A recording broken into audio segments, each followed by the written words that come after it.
वजीराबाद से city crime reporter Sajid Hussain Bhatt की report के मुताबिक आपको बताते चले, स्कूल में मामूली नोयत के झगड़े पर तालब इलम ने साथियों के हमरा अपने मुखालिफ तालब इलम को अगवा कर लिया, डेरे पर ले जाकर तशद्दुद का निशाना बनाया और इसकी वीडियो बनाते रहे।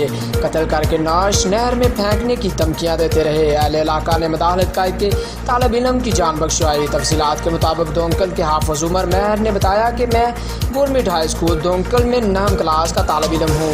स्कूल में तफरीक के वक्त मेरा झगड़ा वैरो की चीमा के हमजा के साथ हुआ। बाद में मामला रफा दफा हो गया। स्कूल झगड़ा होया सी, मेरा हमजा नाम का लड़का उहदे नाल मामूली जी लड़ाई सी, तफरी टाइम होया सी, खत्म हो गई। उस तो अगले दिन लड़के आए ने 35-40 लड़के आए ने वैरो की तू मैनू मारन वास्ते, तो मैं उन्होंने नहीं मिलिया। फिर 2 बजे ना मैं गया भड़ो की काम से दोस्तों के नाल, उत्थे गया वापसी तो मैनू 10-12 मुंडे सन वैरो की दे। वापसी तो उन्हें मैनू रोकया, उत्थे मारिया, तशद्दुद किया काफ़ी ज़्यादा। उन्होंने मैनू ना आते ने कई लड़कियां दे, अनीस बाटे, उमैर, अब्दुल्ला, फाहद, हमजा।